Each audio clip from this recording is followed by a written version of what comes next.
أعوذ بالله من الشيطان الرجيم. قل إن كنتم تحبون الله فاتبعوني يحببكم الله ويغفر لكم ذنوبكم والله غفور رحيم. إن الحمد لله نحمده ونستعينه ونستغفره ونعوذ بالله من شرور أنفسنا ومن سيئات أعمالنا من يهده الله فلا مضل له ومن يضلل فلا هادي له وأشهد أن لا إله إلا الله وحده لا شريك له وأشهد أن محمدا عبده ورسوله أما بعد فإن خير الحديث كتاب الله وخير الهدي هدي محمد صلى الله عليه وسلم وشر الأمور محدثاتها وكل محدثة بدعة وكل بدعة ضلالة وكل ضلالة في النار. قال الله تبارك وتعالى محمد رسول الله والذين معه أشداء على الكفار رحماء بينهم. میرے محترم دینی بھائیوں اور قابل احترام اور بہنوں، پچھلے درس میں صحابہ کی فضیلت اور اسلام میں، دین میں، امت میں ان کے مقام کے بارے میں اس اہم ترین عنوان کی شروعات ہم نے کی.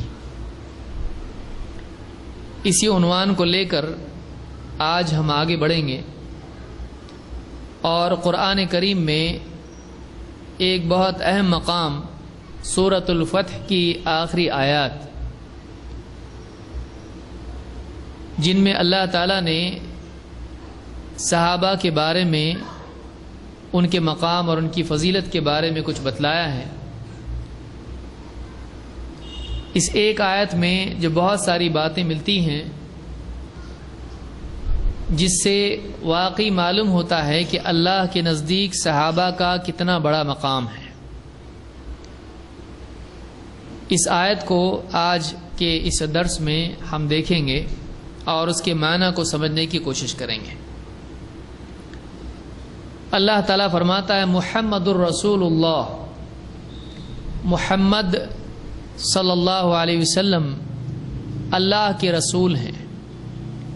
والذین معہ اشداء علی الکفار رحماء بینہم، اور جو لوگ آپ کے ساتھ ہیں یہ کفار پر بڑے سخت ہیں اور آپس میں ایک دوسرے کے لیے رحم کرنے والے ہیں.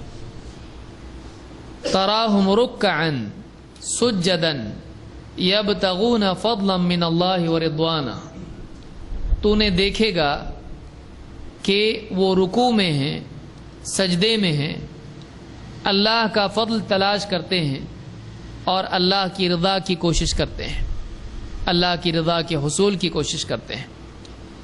سیماہم فی وجوہہم من اثر السجود، ان کے چہروں پر نشان ہے ان کے سجدوں کی وجہ سے،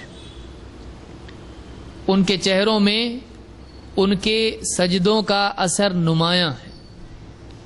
ذالک مثلہم فی التوراۃ، اور یہ ان کی مثال ہے تورات میں، یہ ان کا تذکرہ ہے تورات میں. ومثلہم فی الانجیل، اور انجیل میں ان کا تذکرہ ہے، انجیل میں ان کی مثال بیان ہوئی ہے. کیسے؟ کزرع اخرج شطأہ، جیسے ایک کونپل نکل آئے کسی پودے کی. اخرج شطأہ، ایک پودا، ایک کھیتی جو اپنی کونپل باہر نکالے. فآزرہ فاستغلظ فاستوى علی سوقہ، اور اس کو مضبوط کرے اور موٹا ہو جائے، پھیل جائے، قوت والا بن جائے. فاستوى علی سوقہ، اور اپنی ڈالی پر، اپنی بنیاد پر مضبوطی سے کھڑا ہو جائے. یعجب الزراع لیغیظ بہم الکفار، اور وہ کسان کو خوش کر دے، تاکہ لیغیظ بہم الکفار، تاکہ کفار کو اللہ اس کے ذریعے سے غصہ دلائے، لیغیظ بہم الکفار، تاکہ اس کے ذریعے سے اللہ تعالیٰ کفار کو غصہ دلائے۔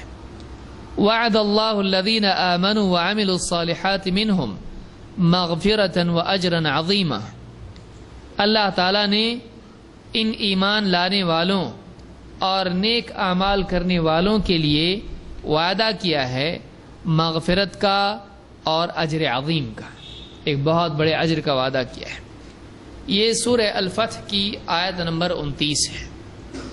اس میں اللہ تعالیٰ نے صحابہ کے مقام کو بیان کیا ہے، ان کی فضیلت بیان کی ہے، ان کے اوصاف اور ان کی صفات کو بیان کیا ہے۔ آئیے ایک ایک کر کے دیکھتے ہیں کیا باتیں ان کے بارے میں اللہ نے بیان کی ہیں۔ سب سے پہلی چیز اللہ نے بیان کی محمد الرسول اللہ، محمد صلی اللہ علیہ وسلم اللہ کے رسول ہیں۔ شروعات نبی کریم صلی اللہ علیہ وسلم کے مقام سے ہوئی کہ آپ اپنے نام کے اعتبار سے محمد ہیں، قابل تعریف ہیں، اور مقام کے اعتبار سے سب سے اونچا مقام بندوں میں رسالت کا اللہ نے آپ کو دیا ہے۔ آپ اللہ کے پیغام بر ہیں، اللہ نے آپ کو سارے بندوں کے مقابلے میں چنا اپنی رسالت کے پہنچانے کے لیے۔ یہ سب سے بڑا مقام ہے جو اللہ کسی بندے کو دے کہ اللہ کا پیغام پہنچانے کے اعتبار سے امانت داری کی صفت آپ میں ہے۔ اللہ کسی کو بھی نہیں چنتا ہے، اس کو چنتا ہے جو اللہ کی طرف سے پیغام پہنچانے کا اہل ہو، لائق ہو۔ محمد الرسول اللہ، محمد اللہ کے رسول ہیں۔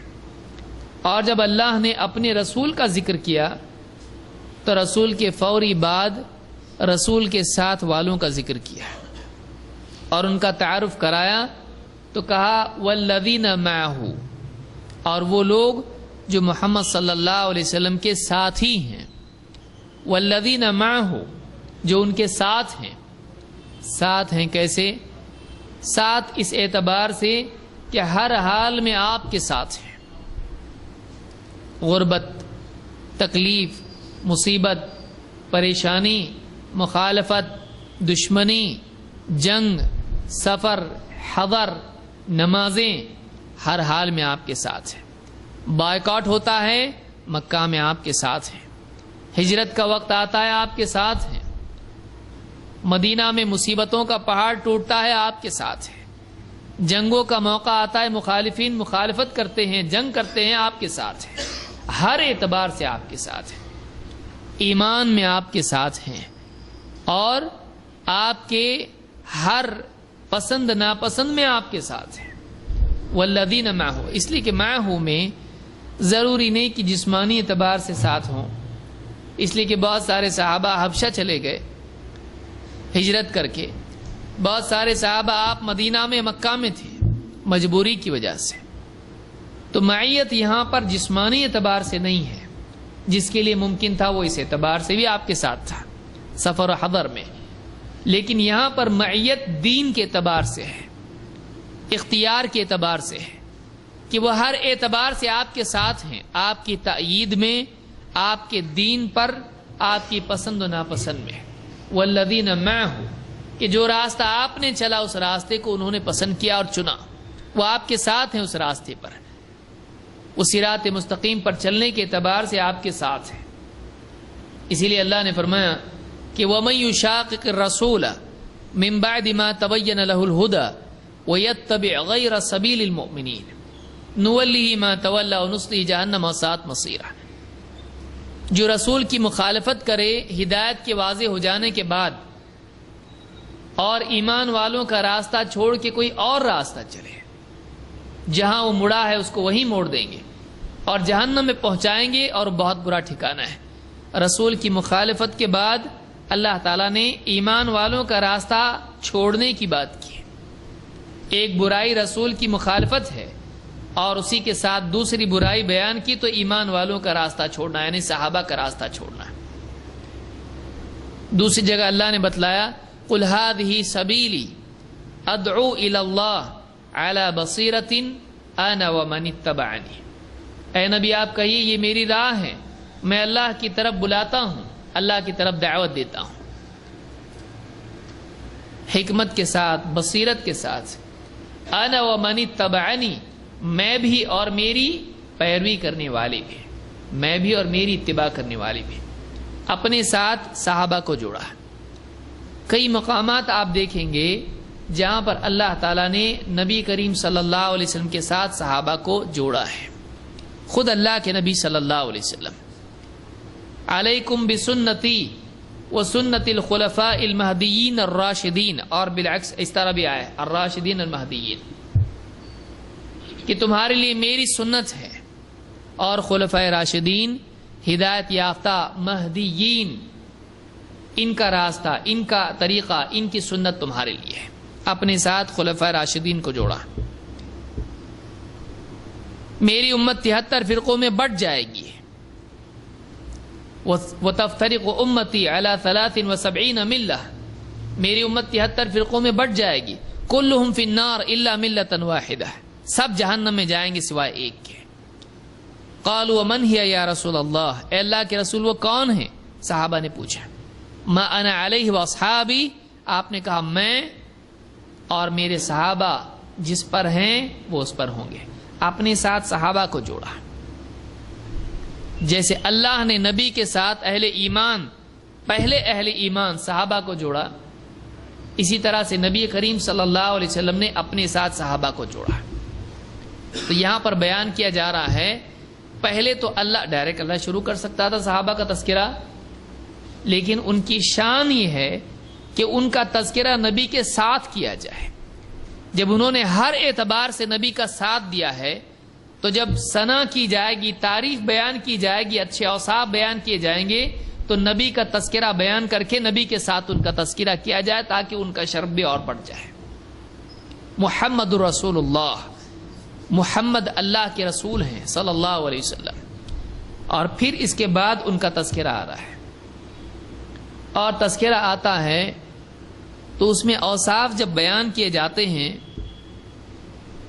تو آپ اگر ان تمام چیزوں کو دیکھیں تو آپ کو دکھائی دے گا کہ ایمان کی قوت، عبادات کی کثرت، مجاہدہ اور اخلاص، اور اسی طرح سے ترقی اور ساری چیزیں اللہ نے اس چھوٹے سے حصے میں بیان کی ہے۔ والذین معه اشداء علی الکفار رحماء بینہم، اور جو لوگ نبی صلی اللہ علیہ وسلم کے ساتھ ہیں یہ کفار پر بڑے سخت ہیں، شدید ہیں، اور آپس میں ایک دوسرے کے لیے بڑے رحم کرنے والے ہیں۔ یہ پہلا معاملہ صحابہ کا، پہلا وصف اللہ نے بیان کیا، یہ ایمان کی سب سے پختہ گرہ ہے۔ اللہ کے نبی صلی اللہ علیہ وسلم کیا فرماتے ہیں؟ اوثق عرى الایمان الحب فی اللہ والبغض فی اللہ، ایمان کی سب سے مضبوط گانٹھ، سب سے مضبوط گرہ، نوٹ، یہ کیا ہے؟ الحب فی اللہ والبغض فی اللہ، اللہ کے لیے محبت اور اللہ کے لیے دشمنی اور نفرت۔ آدمی کا ایمان پختہ کب ہوتا ہے؟ جب دینی غیرت اس میں پیدا ہوتی ہے، اس کی پسند و ناپسند ایمان کی بنیاد پر بنتی ہے، فائدے نقصان اور رشتہ داری کی بنیاد پر نہیں۔ لوگوں کی دوستی اور دشمنی تجارت کی بنیاد پر ہوتی ہے، لاس اینڈ پروفٹ۔ لوگوں کی دوستی، دشمنی، سلوک رشتہ داری کی بنیاد پر ہوتی ہے۔ اغراض اور رشتہ داریاں، تجارتیں ایمان کی گرہ اور ایمان کی قوت آدمی کو اس بات پر مجبور کرتی ہے کہ دین کی بنیاد پر آدمی محبت اور دشمنی کرے، اس کی دوستی دشمنی دین کی بنیاد پر ہو، فائدے نقصان کی بنیاد پر نہیں۔ اوثق عرى الایمان الحب فی اللہ والبغض فی اللہ، ایمان کی مضبوط گرہ یہ ہے کہ ایک انسان اللہ کی خاطر محبت کرے اور اللہ کی خاطر دشمنی اور نفرت کرے۔ اللہ کے نبی صلی اللہ علیہ وسلم فرماتے ہیں من احب للہ وابغض للہ واعطى للہ ومنع للہ فقد استکمل الایمان۔ جو آدمی اللہ کی خاطر محبت کرے، اللہ کی خاطر نفرت کرے، اللہ کی خاطر دے اور اللہ کی خاطر روک کے رکھے، مال اللہ کی خاطر خرچ کرے اور اللہ کی خاطر روک لے، تو اس نے اپنے ایمان کو کامل کر لیا، ایمان کا کمال اس کو نصیب ہو گیا۔ اللہ کی خاطر محبت اور اللہ کی خاطر دشمنی۔ دشمن ہے، ذاتی جھگڑا ہے، تجارت میں انبن ہے، رشتہ داری کی بنیاد پر کچھ انبن ہوئی ہے، لیکن جیسے دین کا معاملہ آ گیا، دین کا معاملہ آ گیا، اب دوست ہے۔ سالوں سال جنگ ہوئی ہے، اس نے اس کے باپ کو، بھائی کو قتل کیا ہے جنگ میں، قبیلے قبیلے کی جنگ ہے، اسلام اس نے قبول کر لیا، اسلام پر آ گیا، اب ذاتی اعتبار سے دشمن تھا، اس کے باپ بھائی رشتہ داروں کا وہ قاتل ہے، لیکن وہ ایمان میں اب آ گیا ہے، اب اسلام اس نے قبول کر لیا، اب ایمان کی بنیاد پر اب اس سے نفرت نہیں ہوگی، اب اس سے کیا ہوگی؟ محبت ہوگی، اب وہ اپنا ہو گیا، پہلے پرایا تھا اب اپنا ہو گیا۔ ذاتی دشمنی دینی محبت میں رکاوٹ نہ بنے، یہ ایمان بہت مشکل ہے، یہ بہت مشکل ہے۔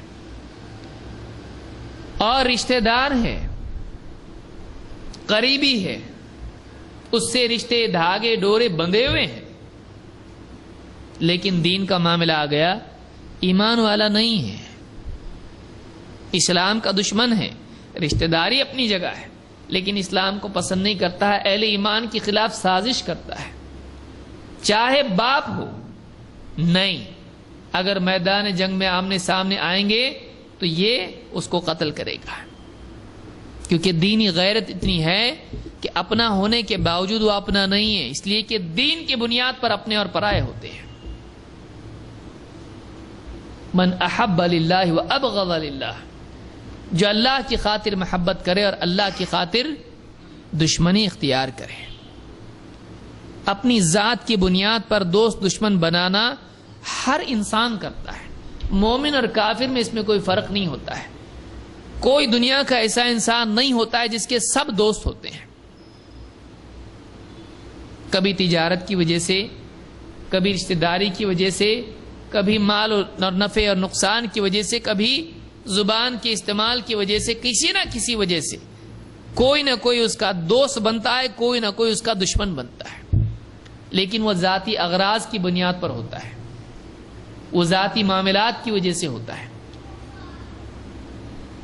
اور ہر ایک کا ایسا ہوتا ہے، کوئی نہیں جس کا سب ہر ایک آدمی اس کا دوست ہو، کوئی نہیں کہ ہر ایک آدمی اس کا دشمن ہو، ایسا نہیں ہوتا ہے۔ لیکن کمال یہ ہے کہ آدمی کسی کو اپنا بنائے دین کی بنیاد پر، چاہے دل نہ چاہے، دل نہیں چاہتا، دل اس کو پسند نہیں کرتا ہے، لیکن دین کی بنیاد پر وہ دوست ہے، دین کی بنیاد پر اس سے دل محبت رکھے، وہ ایمان والا ہے، وہ ایمان والا ہے، اور چاہے کسی کی رغبت دل میں ہے، اس کا قریبی ہے، اس کے احسانات ہیں، اس سے دوستی ہے، اس کے ساتھ رشتہ داری ہے، لیکن دین کا معاملہ ہے، دین کی بنیاد پر اس سے محبت نہیں، دین اس کے پاس نہیں، اسلام اس کے پاس نہیں، تو اب وہ اپنا نہیں ہے۔ حق والوں میں سے وہ نہیں ہے، اس سے قلبی لگاؤ نہیں، وہ بدعات کی ترویج میں زندگی گزار رہا ہے، قریبی ہے لیکن وہ اپنا نہیں ہے، وہ اہل باطل میں سے ہے، اگرچہ دین کی بنیاد پر اس سے محبت ایمان کی وجہ سے ہوگی، لیکن بدعات کی وجہ سے اس سے نفرت ہوگی۔ آپ کہیں گے ایسا ایک ساتھ ہوتا، ایک آدمی سے محبت بھی ہو نفرت بھی ہو؟ ہاں ہوتا ہے، ایک ناحیے سے اس سے محبت ہوگی، ایک ناحیے سے اس سے نفرت ہوگی۔ جیسے اولاد ہے، ماں اس سے محبت رکھتی ہے اولاد ہونے کی وجہ سے، لیکن شراب پی کے آئے اس سے نفرت کرتی ہے. شرابی ہے اس سے نفرت ہے، لیکن اس سے محبت ہے اولاد کی نسبت سے، لیکن شراب کی وجہ سے نفرت ہے، اس سے ناراض ہے، غصہ ہے اس پہ. تو ایک آدمی کی محبت اور نفرت کی بنیاد کیا ہے؟ اگر دین ہے، اگر اللہ ہے، اللہ اور اس کے رسول کی بنیاد پر دوستی دشمنی ہے، یہ ایمان کے کمال کی علامت ہے کہ اس نے اپنی خواہشات کو چھوڑ دیا ہے، اپنی خواہشات اور ذاتی رجحان کو اس نے پیچھے رکھا ہے، اب دین کو آگے رکھ رہا ہے. یہ اس کی سوچ دین اور ایمان کی روشنی میں سوچتی ہے. صبغۃ اللہ ومن احسن من اللہ صبغہ، اللہ کا رنگ اس نے اختیار کیا ہے، اور اللہ سے بہتر کس کا رنگ ہوتا ہے؟ ایک گلاس میں پانی ہے، آپ اس میں کوئی رنگ ملا دیں پورا پانی وہ رنگ والا ہو جاتا ہے. اب اگر آپ کہیں رنگ الگ کرو، نہیں کر سکتے، وہ رنگ پورا پانی کے اندر مکس ہو گیا ہے. اب کپڑے پر آپ پانی ڈال دو، وہ کپڑا اس رنگ والا ہو جائے گا، کیونکہ پانی میں رنگ مکس ہو چکا ہے. ایسے انسان کی زندگی میں دین مکس ہو جائے، وہ اس کی زندگی کے کسی ایک کونے میں نہ ہو کہ وہ لباس پہن کر تھوڑی دیر کے لیے دیندار بن جائے، صبح شام دوپہر رات ہر وقت اس کی سوچ دینی ہو جائے. اس کی زندگی میں دین ایک ایسا حصہ نہ ہو کہ کبھی وہ اس کو لے اور کبھی اس کو چھوڑ دے. اس کی زندگی میں دین سما جائے، اس کی سوچ، اس کے جذبات بھی دین کے تابع ہو جائے. اسی لیے یہاں پر کیا ہے؟ اشداء علی الکفار رحماء بینہم، یہ جذبات ہیں، دوستی اور دشمنی کے جذبات. عموماً انسان اپنی ذات کو ترجیح دیتا ہے اور اپنی ذات کی بنیاد پر دوستی دشمنی کرتا ہے. آخری چیز یہ ہوتی ہے، اس کو ٹھیس پہنچتی دشمن ہو جاتا ہے، اس کا کام بن جاتا ہے، دوست بن جاتا ہے. عموماً انسان ایسا کرتا ہے. آخری حد اپنی ہوتی ہے، اس کی اپنی ایک ٹیریٹری ہوتی ہے، وہاں کوئی انٹروڈ کرے گا پھر وہ اس کے ساتھ کمپرومائز نہیں، دشمن. اس کا اپنا مفاد ہوتا ہے، اگر اس کا فائدہ ہو جائے تو پھر وہ دوست بنا لیتا ہے.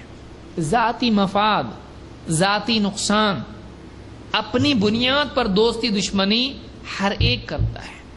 کمال یہ ہوتا ہے کہ آدمی اپنی ذات سے اوپر اٹھے اور اللہ کی بنیاد پر دوستی دشمنی کرے، جو کہ بہت مشکل چیز ہے. اور جس کے اندر یہ پیدا ہو جائے، یہ اس بات کی علامت ہے کہ اس کا ایمان کامل ہے، کیونکہ اس کی سوچ اللہ کی مرضیات کے تابع ہو چکی ہے. یہ ایمان کا کمال ہے. اسی لیے کہا والذین معہ اشداء علی الکفار رحماء بینہم، کہ جو محمد صلی اللہ علیہ وسلم کے ساتھ ہیں یہ کفار پر سخت ہیں. اور اس زمانے میں آپ دیکھیے صحابہ کہ بالمقابل جو کفار تھے وہ کون تھے؟ کوئی کسی کا باپ اس صف میں دشمنوں کی، کفار کی صف میں باپ ہے، ماں ہے، کبھی اولاد ہے، کبھی بھائی ہے، کبھی بیوی ہے اس طرف، کسی کا شوہر اس طرف ہے، اپنے لوگ اس طرف ہیں. لیکن کہا کہ نہیں، اشداء علی الکفار، کفار پر سخت ہے. یہ سختی ظلم نہیں ہے، یہ غیرت ہے کہ وہ دین کے معاملے میں کفار سے دبتے نہیں، ان کے معاملے میں بالکل مضبوطی اور پختگی اور صلبہ، جس کو آپ کہیں گے مضبوطی، ان کے مقابلے میں اختیار کرتے ہیں. تھوڑا بھی لچک ان کے اندر نہیں آتی، نہیں، مڑتے نہیں ہیں، دبتے نہیں ہیں. غیرت ان کے اندر دین کی ایسی ہے کہ کفار کے مقابلے میں لچک ان کے اندر نہیں ہے، وہ جما کے اپنی بات کرتے ہیں، دبتے ان سے نہیں ہیں. لیکن ایمان والوں کا جیسے معاملہ آ جاتا ہے، کیسے ہو جاتے ہیں؟ نرم پڑ جاتے ہیں. ایمان والوں کے لیے ان کی سختی برداشت بھی کر لیتے ہیں، تھوڑی ٹھیس پہنچتی ہے برداشت بھی کر لیتے ہیں، کیونکہ ایمان والا ہے. اللہ کے نبی صلی اللہ علیہ وسلم فرماتے ہیں مومن کی مثال آپس میں ایمان والوں کی مثال ایسی ہے جیسے دیوار ہوتی ہے اور اس کی ایک اینٹ دوسری کو مضبوط کرتی ہے. یشد بعضہ بعضا ایک حصہ دوسرے کو مضبوط کرتا ہے، ایک دوسرے کے لیے سپورٹو ہوتے ہیں، ایک دوسرے کے ساتھ ان کا کوآرڈینیشن ہوتا ہے، ان میں آپس میں رفٹ نہیں ہوتی ہے، آپس میں دوریاں نہیں ہوتی ہیں، وہ ایک دوسرے سے جڑ کے رہتے ہیں. جیسے ایک اینٹ دوسری اینٹ کے ساتھ چمٹی اور چپکی ہوئی ہوتی ہے، جس سے پوری اینٹوں کی وجہ سے پوری دیوار مضبوط ہو جاتی ہے. ایک دوسرے کے لیے نرم ہے. اللہ کے نبی صلی اللہ علیہ وسلم فرماتے ہیں کہ وہ ایمان والا جو لوگوں سے گھل مل کے رہتا ہے اور ان کی باتوں پر صبر کرتا ہے، وہ جو لوگوں سے گھل مل کے رہتا ہے اور ایک دوسرے کی بات پر صبر کرتا ہے، ایسا ایمان والا افضل ہے اس سے جو لوگوں سے مخالطہ اختیار نہیں کرتا ہے. لا یخالط الناس ولا یصبر علی اذاہم. جو ایمان والوں سے آپس میں گھل مل کے نہیں رہتا ہے اور ان کی باتوں پہ صبر نہیں کرتا ہے، اس سے وہ افضل ہے. الذی یخالط الناس ویصبر علی اذاہم، جو ان سے مل جل کے رہتا ہے اور ان کی باتوں پہ صبر کرتا ہے. ایمان کا کمال یہ ہے کہ آدمی لوگوں سے مل جل کے رہے، ان کی باتوں پہ صبر کرے، ان کے ساتھ شفقت اور نرمی کا ثبوت اختیار کرے. آپ خود نبی کریم صلی اللہ علیہ وسلم کو دیکھیں، اللہ نے فرمایا فَبِمَا رَحْمَةٍ مِّنَ اللَّهِ لِنْتَ لَهُمْ. اے نبی، یہ آپ کے رب کی رحمت ہے کہ آپ لوگوں کے لیے نرم بنا دیے گئے ہو. وَلَوْ كُنْتَ فَظًّا غَلِيظَ الْقَلْبِ لَانفَضُّوا مِنْ حَوْلِكَ. اگر آپ سخت زبان ہوتے اور سخت دل ہوتے، لوگ آپ کے قریب سے چھٹ جاتے. فَاعْفُ عَنْهُمْ. آپ انہیں معاف کر دیا کیجئے، ہوتے رہتی بھول چک، معاف کر دیا کیجئے. فَاعْفُ عَنْهُمْ وَاسْتَغْفِرْ لَهُمْ. نہ صرف آپ خود ان کو معاف کریں بلکہ اللہ سے بھی ان کے لیے مغفرت طلب کرتے رہیں. وَشَاوِرْهُمْ فِي الْأَمْرِ. اور دینی امور میں، معاملات میں ان سے مشورہ کرتے رہیں. آپ دیکھیے ایمان والوں کے لیے نرمی. حضرت عمر رضی اللہ تعالیٰ نے کہا تھا، لوگوں نے کہا، بعض صحابہ نے کہا، اے عمر، آپ امیر المؤمنین، آپ اتنی سختی کرتے ہیں، لوگ آپ سے ڈرتے ہیں. کہا اللہ کی قسم، اگر ان کو معلوم ہو جائے میرے دل میں ان کے لیے کتنی نرمی ہے تو میری کندھے سے چادر چھین لیا کریں گے. اگر ان کو معلوم ہو جائے میرے دل میں کتنی نرمی ہے. ان کی جو سختی تھی وہ اصول کی وجہ سے تھی، نفرت کی وجہ سے نہیں. حضرت عمر رضی اللہ تعالیٰ معروف ہیں، اور معروف اتنے ہیں کہ شیطان کو بھی معلوم ہے، بھاگو. سخت. لیکن کیا وہ سختی دل کی سختی تھی یا اصول کی سختی تھی؟ بہت سے لوگ جو ڈسپلن ہوتے ہیں وہ سخت سمجھے جاتے ہیں. بااصول آدمی بعض اوقات نادان اس کے اصول پسندی کو سختی سمجھنے لگتا ہے. جیسے بولتے ہیں نا، ہٹلر ہے بابا، وہ ہٹلر نہیں ہے، ملٹری مین ہے. اچھا، بہت اسٹرکٹ ہے، بہت سخت ہے. بعض اوقات اصول پسندی سختی شمار ہونے لگتی ہے، اس لیے کہ آدمی اس کو اس نگاہ سے نہیں دیکھتا ہے. صحابہ بااصول انسان تھے، صحابہ اصول پسند انسان تھے، لیکن ان کا معاملہ یہ تھا کہ ایمان والوں کے لیے نرمی اختیار کرتے تھے. ہاں، لیکن جہاں میدان جنگ ہو، کوئی بھی سامنے ہو، رشتہ دار کیوں نہ ہو، اگر دین کا دشمن ہے وہ اس کے دشمن ہے. اور اگر دشمن کی صف سے ایمان میں وہ آ جائیں اور اگر اس سے کوئی تکلیف پہنچے، اس کے لیے نرم ہو جائیں گے. اصول کی وجہ سے، دین کی وجہ سے پرائے کو اپنا بنا لیں گے، دین کی وجہ سے اپنا بھی پرایا کر دیں گے. یہ معاملہ بڑا مشکل ہے. تو پہلا وصف اللہ نے ان کا بیان کیا وہ یہ کہ ان میں سختی بھی ہے، نرمی بھی ہے. دیکھیے، یا تو آدمی سخت ہوگا یا تو نرم ہوگا.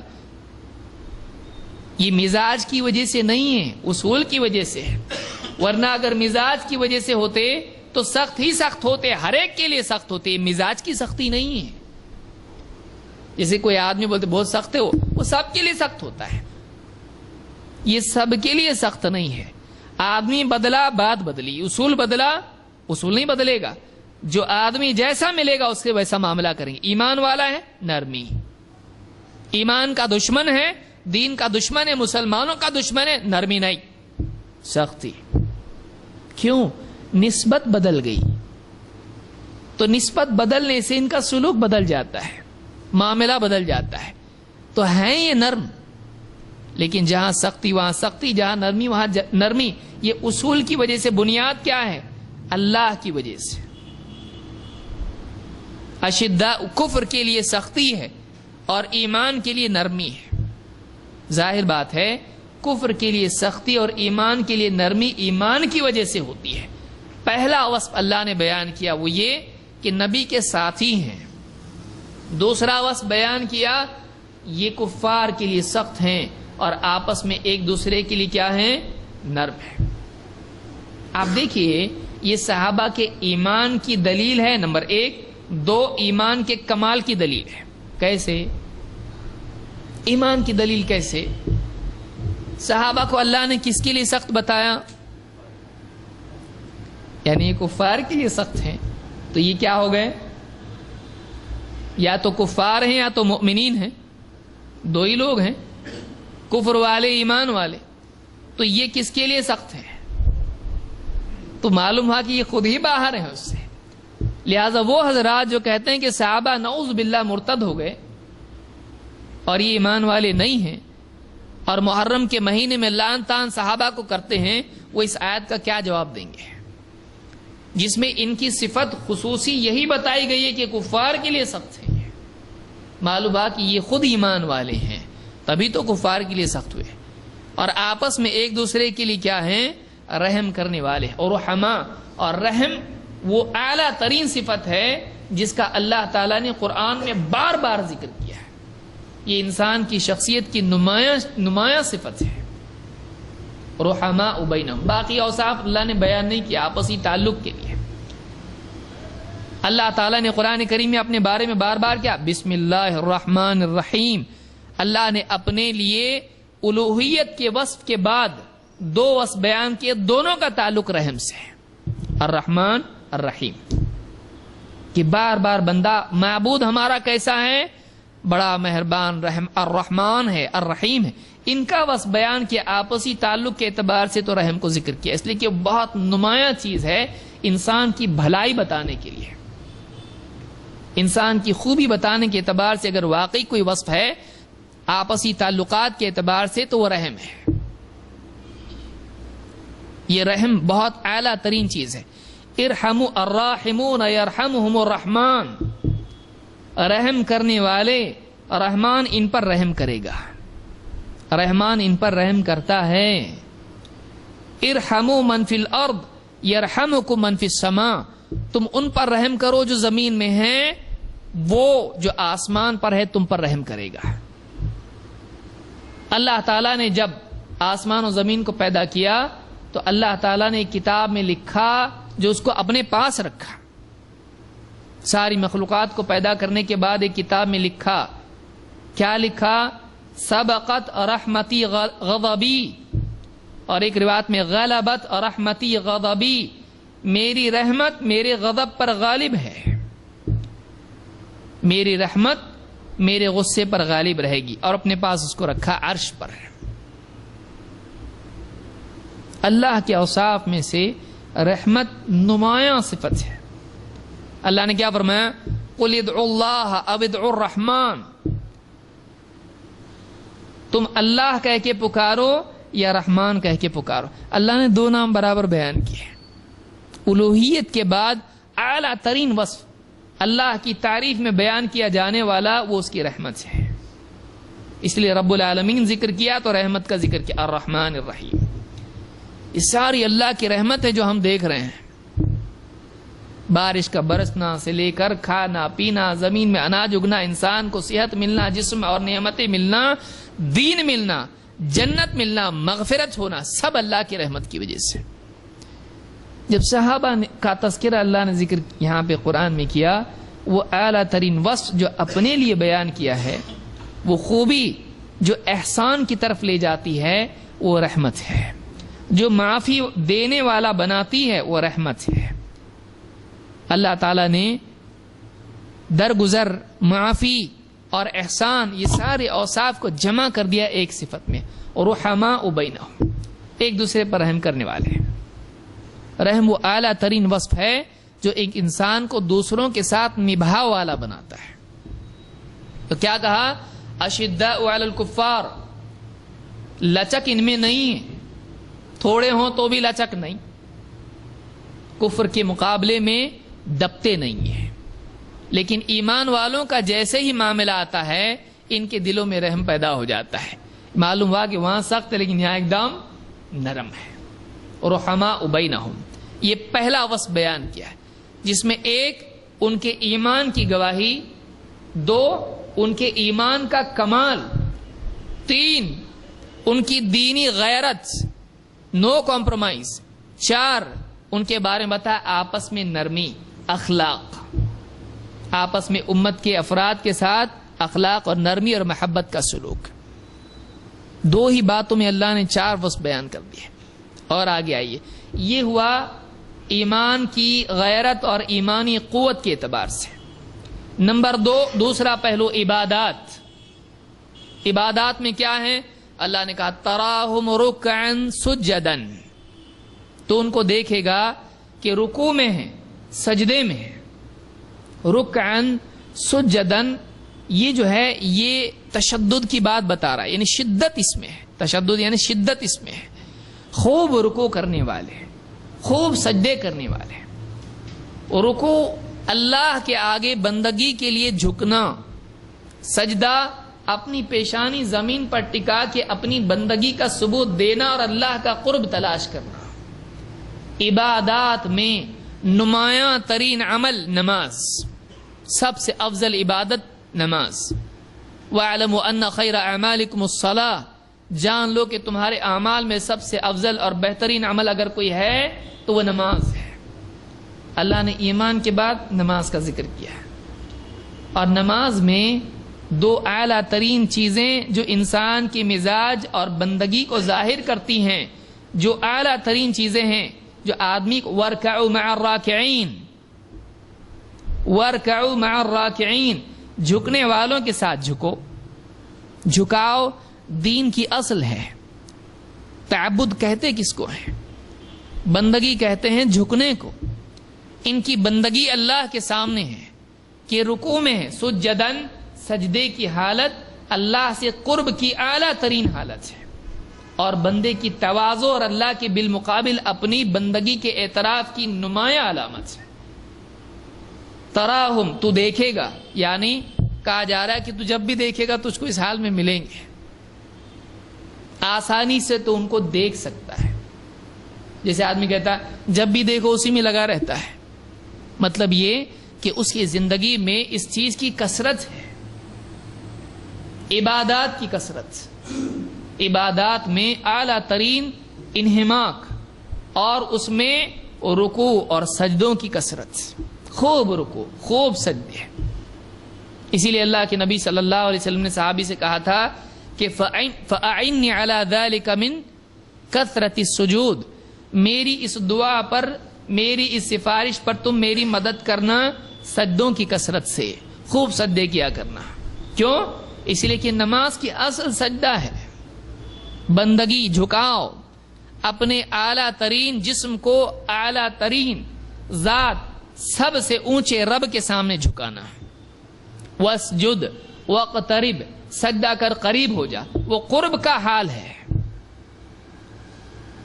اقرب ما يكون العبد من ربه وهو ساجد، سب سے قریب ترین حالت بندہ جس میں ہوتا ہے اپنے رب کے ساتھ، وہ سجدے کی حالت ہے۔ تو دیکھے گا کہ وہ رکوع میں ہیں، سجدے میں ہیں، نمازوں کا، عبادت کا اہتمام کرنے، اپنے رب کے آگے جھکاؤ ان کی زندگی میں، رب کو بھولتے نہیں ہیں، اکڑ ان میں نہیں ہے، جھکاؤ ان میں ہے، اللہ کے آگے اپنے آپ کو جھکاتے ہیں، مجاہدہ عبادت میں کرتے ہیں۔ رکعن سجدن، عبادتی مجاہدہ ان کی زندگی میں دیکھنے ملے گا۔ صرف سوشل سروس کرنے والے نہیں ہیں، بلکہ کیا ہے، اللہ کو بھی یاد رکھنے والے ہیں، اللہ کے آگے عملاً جھکتے ہیں، نمازوں کا اہتمام کرتے ہیں۔ دین کی سب سے اہم چیز جو منافقین سے اور مشرکین و کفار سے مسلمان کو الگ کرتی ہے، فرائض کا اہتمام تو ہے، نوافل کا بھی اہتمام ہے. کہا تراہم رکعا سجدا، بندگی، یبتغون فضلا من اللہ ورضوانا، اللہ کا فضل اور اس کی رضوان تلاش کرتے ہیں، اللہ کا فضل اور اس کی رضا تلاش کرتے ہیں. یہ اس کا ان کے دلوں کا اخلاص ہے. دیکھیے آدمی کی زندگی میں دو چیزیں ضروری ہیں، ایک مجاہدہ اور دوسرے اخلاص. پھر زندگی کے دو پہلو ہیں، ایک اللہ کے ساتھ، دوسرا بندوں کے ساتھ. پھر زندگی کے دو پہلو ہیں، ایک ایمان اور دوسرے عمل. اللہ نے ساری چیزوں کو جوڑی جوڑی جمع کر دیا ہے. ایمان کا ذکر کیا، اس کے بعد عمل کا. پھر ان کی عبادات کے مجاہدے کا ذکر کیا، اس کے بعد اخلاص کا ذکر کیا. ان کے بندوں کے ساتھ سلوک کا ذکر کیا، پھر اللہ کے ساتھ ان کے معاملے کو ذکر کیا. آپ دیکھیں گے کہ چھوٹے سے پیسج میں یا اس ایک آیت میں اللہ تعالیٰ نے اتنی ساری باتیں بیان کی ہیں. تراہم رکعا سجدا یبتغون فضلا من اللہ ورضوانا، اللہ کا فضل اور اس کی رضا کی تلاش میں لگے رہتے ہیں. ان کو اپنے سجدوں سے، اپنے اخلاق سے تعریف نہیں چاہیے، دنیا کا مال نہیں چاہیے. ان سجدوں میں ان کا مقصود لوگوں کی حمد و ثنا نہیں ہے، لوگوں کی تعریف نہیں ہے. وہ دکھاوے کے لیے عمل نہیں کرتے ہیں، کیونکہ ان کے بالمقابل منافقین ہیں جن کی نمازوں کا حال کیا ہے، دو عیب اس میں ہیں. منافقین کے بالمقابل اگر کوئی ان کو کہے کفار ہیں، پہلا جواب دے دیا نہیں، کفار نہیں ہیں. کفار کے مقابلے میں الٹا سخت ہیں یہ. اگر یہ کفار میں سے ہوتے نعوذ باللہ تو کفار کے ساتھی ہوتے. ساتھی تو نبی کے ہیں اور شدید ہیں کفار پر، اور ایمان والوں کے لیے رحم کرنے والے ہیں. یہ کفار نہیں ہے. اب بچہ کون؟ منافقین. منافقین کی واضح صفت اور علامت کیا ہے؟ ان کی صفت یہ ہے وَإِذَا قَامُوا إِلَى الصَّلَاةِ قَامُوا كُسَالَى يُرَاءُونَ النَّاسَ وَلَا يَذْكُرُونَ اللَّهَ إِلَّا قَلِيلًا. منافقین کیا ہیں؟ ان المنافقین یخادعون اللہ وهو خادعهم وَإِذَا قَامُوا إِلَى الصَّلَاةِ قَامُوا كُسَالَى يُرَاءُونَ النَّاسَ وَلَا يَذْكُرُونَ اللَّهَ إِلَّا قَلِيلًا. منافقین اللہ کو دھوکہ دینے کی کوشش کرتے ہیں، حالانکہ خود اللہ ان کو دھوکے میں ڈالے ہوئے ہیں. ان کے معاملے میں ان کے اپنے مکر سے غفلت میں اللہ ان کو ڈالے ہوئے ہیں. ان المنافقین یخادعون اللہ وهو خادعهم وَإِذَا قَامُوا إِلَى الصَّلَاةِ قَامُوا كُسَالَى. جب نماز کے لیے کھڑے ہوتے ہیں تو سستائے ہوئے، کسمساتے ہوئے کھڑے ہوتے ہیں، یعنی مجاہدہ بالکل زندگی میں نہیں ہے، سستی. نماز میں کیا ہے؟ سستی. اور یہاں کیا بتایا جا رہا ہے؟ مجاہدہ کرتے ہیں. منافقین کے ایک دم بالعکس. نمبر 2 یراؤون الناس، لوگوں کے لیے دکھاوا کرتے ہیں. نماز پڑھتے ہیں تو کس کے لیے؟ لوگوں کو دکھانے کے لیے. یہاں کیا کہا جا رہا ہے؟ یبتغون فضلا من اللہ ورضوانا، وہ فضل اور اللہ کی رضا تلاش کرتے ہیں. ان کے ایک دم بالمقابل بیان کیا تاکہ ان کو منافقین سے بھی الگ بیان کیا جائے. اللہ کا فضل تلاش کرتے ہیں، دنیا میں رزق کی برکت. فضل سے مراد یہ بھی ہے ان کو مال دوسروں سے نہیں چاہیے. وہ عبادات کرتے ہیں، ان عبادات میں ان کی دعاؤں سے یا نماز کے ذریعے سے وہ اللہ تعالیٰ سے دنیوی اعتبار سے بھی فضل تلاش کرتے ہیں اور اللہ تعالیٰ سے اخروی اعتبار سے بھی فضل تلاش کرتے ہیں. اللہ نے جمعہ کے لیے کیا کہا؟ فَإِذَا قُضِيَتِ الصَّلَاةُ فَانْتَشِرُوا فِي الْأَرْضِ وَابْتَغُوا مِنْ فَضْلِ اللَّهِ. جب جمعہ کی نماز ہو جائے تو زمین میں پھیل جاؤ اور اللہ کا فضل تلاش کرو، رزق تلاش کرو. لیکن یہ جو فضل طلب کرتے ہیں، رزق کی برکت طلب کرتے ہیں، کس سے؟ یبتغون فضلا من اللہ، وہ اللہ سے فضل طلب کرتے ہیں. اگر رزق بھی ان کو چاہیے تو وہ اللہ سے مانگتے ہیں، اور اللہ کی رضا، اللہ کی رضوان چاہتے ہیں. ان نمازوں کے ذریعے سے، ان اعمال کے ذریعے سے، اس مجاہدے کے ذریعے سے مقصود لوگوں کی تعریف نہیں ہے، دنیا نہیں ہے، مقصود اللہ کی رضا ہے. دنیا میں اگر کچھ چاہیے تو اللہ سے مانگتے ہیں، آخرت میں اللہ کو راضی کرنا ہے تو وہ بھی اللہ سے مانگتے ہیں. مقصود اللہ ہے. یبتغون فضلا من اللہ ورضوانا، اللہ کا فضل اور اللہ کی رضا طلب کرتے ہیں. یہاں دیکھا آپ نے مجاہدے کے بعد اللہ تعالیٰ کی رضا، اخلاص، یہ دو چیزیں کامیابی کے لیے ضروری ہے.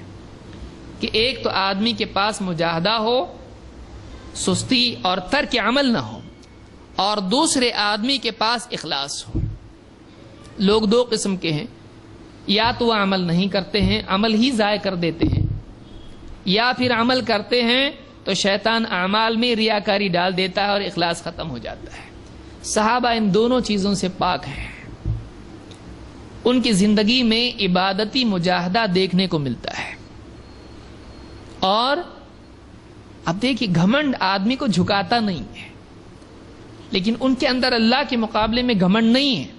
مشرکین کے اندر اللہ کے مقابلے میں گھمنڈ تھا، کفار کے ہاں گھمنڈ تھا ان کے ہاں.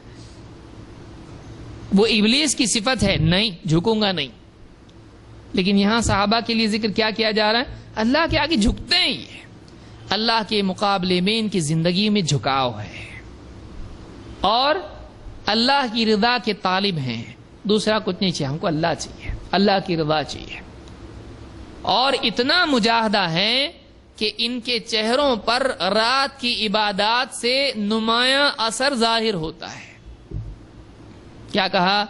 سیماہم فی وجوہہم من اثر السجود، سجدوں کے اثر سے ان کے چہروں پر علامت ہے. ان کے چہروں پر سجدوں کی کثرت کے اثر دکھائی دیتے ہیں. سلف نے اس کے کئی معنی بیان کیے، جن میں سے سب کا خلاصہ یہ ہے کہ رات کے مجاہدے سے ان کی آنکھیں، ان کے چہرے، ان کی پیشانیاں، ان کا چہرہ نورانی ہوتا ہے. رات کا ان کا جو عبادت کا، تہجد کا مجاہدہ ہے کہ اللہ کے آگے گڑ گڑانا، رونا، سجدوں میں اپنی پیشانی ٹکانا، ان کے چہرے پر وہ سارے آثار نمایاں ہیں. لمبے لمبے سجدے، دعائیں، رونا، نماز میں اللہ کو راضی کرنے کی کوشش کرنا، اس کا اثر ان کے چہروں پر دکھائی دیتا ہے. تتجافى جنوبهم عن المضاجع، ان کے پہلو بہت کم اپنے بستروں پر رہتے ہیں، الگ رہتے ہیں، عبادات میں رات کو وقت گزارتے ہیں. تو کیا کہا کہ سیماہم فی وجوہہم من اثر السجود، ان کے چہروں پر ان کے سجدوں کے نشان کا اثر دکھائی دیتا ہے کہ واقعی یہ رات بھر عبادت کیا ہے، واقعی رات کا بہت حصہ اس نے عبادت کی، سجدوں میں رات گزاری ہے. تو ان کے چہروں پر اثر ہے. ذالک مثلہم فی التوراۃ، یہ ان کی مثال ہے تورات میں، یہ ان کا تذکرہ ہے تورات میں. یعنی یہ اتنے لائق لوگ ہیں، یہ چنے ہوئے لوگ ہیں جن کا تذکرہ اللہ تعالیٰ نے تورات میں پہلے ہی کر دیا ہے. یہ پیدا بھی نہیں ہوئے تھے، انہیں چنا گیا تھا، اور ان کی تعریف تورات میں پہلے سے بیان کی گئی تھی. جہاں نبی کا تذکرہ تورات میں ہے، نبی کے ساتھیوں کا بھی تذکرہ تورات میں ہے. یجدونہ مکتوبا عندہم فی التوراۃ والانجیل، نبی کریم صلی اللہ علیہ وسلم کے بارے میں کہا یہ تورات اور انجیل میں اس نبی کا تذکرہ لکھا ہوا اپنے پاس پاتے ہیں. تو صرف نبی کا تذکرہ ہے تورات و انجیل میں؟ نہیں، نبی کریم صلی اللہ علیہ وسلم کے ساتھی بھی اتنے لائق تھے کہ آپ کے ساتھ ساتھ ان کا بھی تذکرہ تورات اور انجیل میں آیا ہے. کیا بڑی بات ہے. ذالک مثلہم فی التوراۃ، تورات میں بتایا گیا کہ اللہ کے لیے غیرت والے، دینی غیرت رکھنے والے، اور بندوں کے ساتھ، ایمان والوں کے ساتھ نرمی کرنے والے، رحم کرنے والے، عبادت میں مجاہدہ کرنے والے، اللہ کی رضا تلاش کرنے والے، عبادت اتنی زیادہ کرنے والے کہ چہروں پر اس کا اثر دکھائی دینے لگے، یہ لوگ ہیں نبی کے ساتھی۔ ایمان، عبادت اور اخلاق، تینوں چیزیں۔ الذین یؤمنون بالغیب ویقیمون الصلاۃ ومما رزقناہم ینفقون، تینوں چیزیں، تین پہلو ہیں بندے کی زندگی کے۔ ایمان کی پختگی، عبادات میں مجاہدہ اور بندوں پر احسان، یہ تین چیزیں زندگی کی اصل ہیں۔ جس کو یہ کمال اس کا مل گیا واقعی وہ کامل مومن ہے، اس کو یاد رکھیے۔ ایمان کی پختگی، دو عبادات کا مجاہدہ اور اہتمام، تین بندوں کے ساتھ احسان۔ ایمان بالغیب، نماز اور زکوٰۃ، یہ تینوں چیزیں تمثیلی اعتبار سے اس اصل کی روح بتا رہی ہیں۔ یہاں بھی اللہ نے اسی کو بتایا ہے۔ پھر آگے آئیے، ذالک مثلہم فی التوراۃ ومثلہم فی الانجیل، اور ان کی مثال انجیل میں بھی آئی ہے۔ کیسے؟ کزرع اخرج شطأہ، جیسے کھیتی، پیداوار، پیڑ پودے۔ کیا اس کا مطلب؟ کزرع اخرج شطأہ، جو اپنی کوپل پہل باہر نکالتا ہے۔ پیڑ اچانک آ جاتا ہے؟ نہیں، نازک پیڑ کا جو ابتدائی بیج میں سے نکلنے والا اقوا، اس کے بعد کوپل نکلتی ہے، چھوٹا سا ایک دم پتلا باریک زمین چیر کے باہر آتا ہے۔ جیسے کھیتی کہ اس کی کوپل باہر آ جائے، اخرج شطأہ فآزرہ، پھر اس کو پختہ کرے، فاستغلظ، پھر موٹی ہو جائے، مضبوط ہو جائے، فاستوى علی سوقہ، اور اپنی سوئی پر کھڑی ہو جائے، بالکل اپنی تنے پر کھڑی ہو جائے، جس کو آپ کہیں فاستوى علی سوقہ، کہ اپنی اصل پر، بنیاد پر وہ پودا کیا ہو؟ بڑھتا چلا جائے، مضبوط ہوتا چلا جائے، کھڑا ہو۔ یعجب الزراع، اور کسان جس نے بویا ہے، اس کو بیج بویا تھا، اس کے بڑھنے کو دیکھ کر کمزوری سے پختگی، چھوٹے سے بڑا اور پودے سے پیڑ بننے کو دیکھ کے وہ خوش ہو جائے۔ یعجب الزراع، اس کو خوشی ہو اس کی۔ لیغیظ بہم الکفار، اور کسان تو خوش ہو جائے اور کفار کو کیا ہو؟ غصہ آئے اس کی وجہ سے۔ اللہ اس کے ذریعے سے کفار کو غصہ دلائے۔ کیا مثال ہے یہ؟ صحابہ ابتدائی مرحلے میں ایک دم کمزور، ڈرے سہمے، یہاں پر حضرت عمار کو ستایا جا رہا، وہاں پر حضرت یاسر کو پیٹا جا رہا، وہاں حضرت سمیہ رضی اللہ تعالیٰ عنہ کو مارا پیٹا جا رہا ہے، وہاں حضرت بلال رضی اللہ تعالیٰ عنہ کو تکلیف دی جا رہی ہے، یہاں نبی کریم صلی اللہ علیہ وسلم کی پیٹھ پر اوجڑی ڈالی جا رہی ہے، حضرت فلاں اور فلاں، اتنے سارے صحابہ ہیں۔ ہر ایک کو کسی نہ کسی اعتبار سے مکہ کی وادی میں، گلیوں میں ستایا جا رہا ہے، پریشان کیا جا رہا ہے، دھمکیاں دی جا رہی ہیں۔ کمزور، ٹھٹرے ایک دم کونے میں جا کے دار ارقم میں چھپ کے دعوت دینے والے، دین سیکھنے والے، سمجھانے سکھانے والے ایک دم ڈرے کمزور تھے، جیسے پودا ایک دم شروع میں کمزور ہوتا ہے، لیکن دھیرے دھیرے کیا ہوتا ہے؟ پودا بڑھتا جاتا ہے، رکتا نہیں، اور کمزوری مضبوطی میں تبدیل ہوتی چلی جاتی ہے۔ تو بڑھنا، پھیلنا، اس کی جڑیں بڑھتی پھیلتی چلی جاتی ہیں، گرفت زمین کی زیادہ ہوتی جاتی، زمین میں پھیلتا ہے، نیچے بھی اور اوپر بھی مضبوطی آتی ہے۔ پہلے اس کو اکھاڑ کے پھینکنا بہت آسان تھا، اب اکھاڑ کے پھینکنا آسان نہیں ہے، اب اس میں مضبوطی آ جاتی ہے، اب وہ قوی ہو جاتا ہے۔ تو شروعات میں صحابہ کمزور تھے، لیکن دھیرے دھیرے وہ کمزوری چلی گئی اور وہ پودا ایمان کا بڑھتا چلا گیا، اور صحابہ اس پیڑ کی طرح ہو گئے۔ اب اس کو توڑنا اور کھینچنا، ہلانا ممکن نہیں ہے، اب نہیں، اب وہ بہت مضبوط ہو چکا ہے۔ اب وہ پودا نہیں کہ آپ اکھاڑ کے پھینک دیں اس کو، نہیں، اب وہ زمین میں جمع اختیار کر چکا ہے، اب اس کا تنا مضبوط ہو چکا ہے، اب وہ پھلدار پیڑ کی صورت میں ظاہر ہو چکا ہے۔ اب اس کو آپ اکھاڑ کے پھینک نہیں سکتے ہیں. تو شروع میں کمزور تھے صحابہ، دھیرے دھیرے دھیرے بڑھتے بڑھتے بڑھتے وہ پودا پیڑ بن گیا. اور کسان بڑا خوش ہوتا ہے اس کو دیکھ کے. کسان کو جس نے بویا کون؟ خود نبی کریم صلی اللہ علیہ وسلم. اور کفار کو کیا ہوتا ہے اس سے؟ آپ دیکھیے صحابہ اللہ کے نبی صلی اللہ علیہ وسلم آخری زندگی کے ایام میں آپ نماز کے لیے جماعت کے لیے آ بھی نہیں سکتے تھے. صحابی کہتے ہیں ہم لوگ جماعت کے لیے کھڑے ہو گئے اور ہم کو صحابی ان دنوں میں ابو بکر صدیق رضی اللہ تعالی نماز پڑھاتے تھے اور ہم نماز میں تھے. اللہ کے نبی صلی اللہ علیہ وسلم اٹھے، آپ نے پردہ ہٹا کے دیکھا اور صحابہ کو دیکھا اور مسکرائے.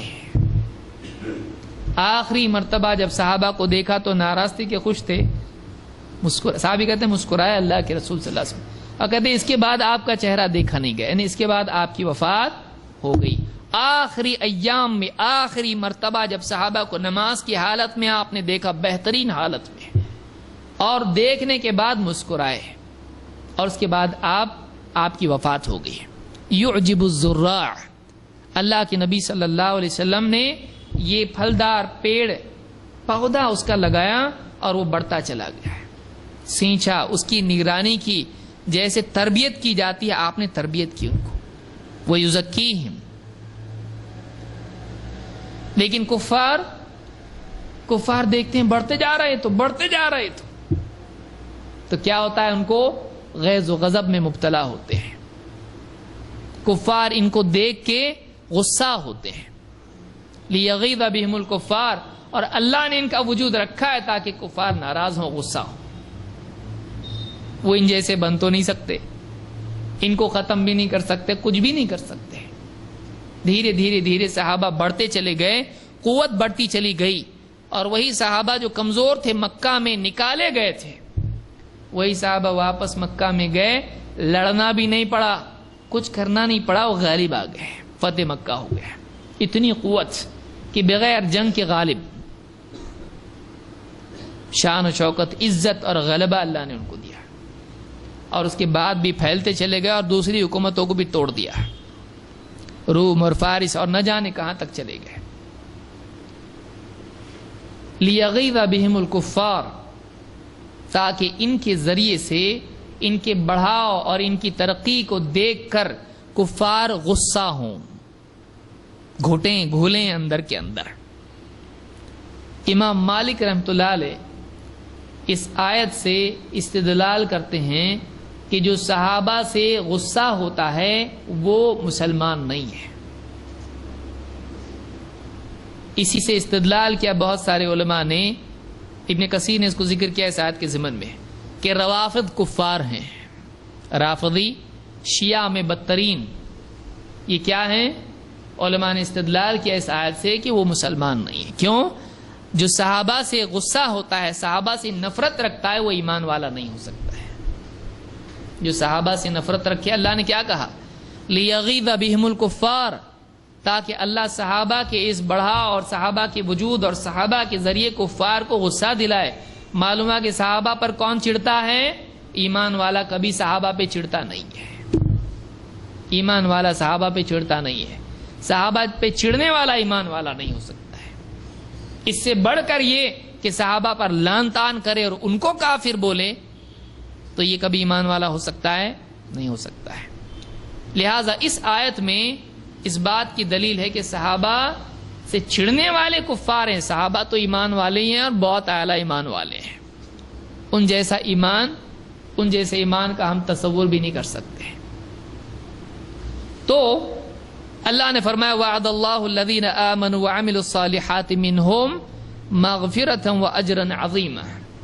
اللہ تعالیٰ نے وعدہ کر رکھا ہے ایمان والوں سے اور ان سے جو اعمال صالحہ کرے. ان صحابہ سے جو ایمان لائے اور نیک اعمال کرتے رہے، اللہ نے ان سے وعدہ کیا ہے مغفرت کا اور اجر عظیم کا. جو بھی بھول چک ہوئی سب معاف، اور جو بھی نیکی کی اس پہ چھوٹا موٹا نہیں، بہت بڑا اجر، ڈبل. انسان کی زندگی کے دو پہلو ہیں. ایک تو وہ بھلائیاں کرتا ہے اور اس سے کچھ کوتاہیاں ہوتی ہیں.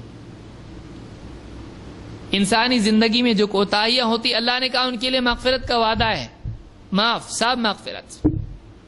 کچھ ہو بھی گیا تو اللہ معاف کر دے گا.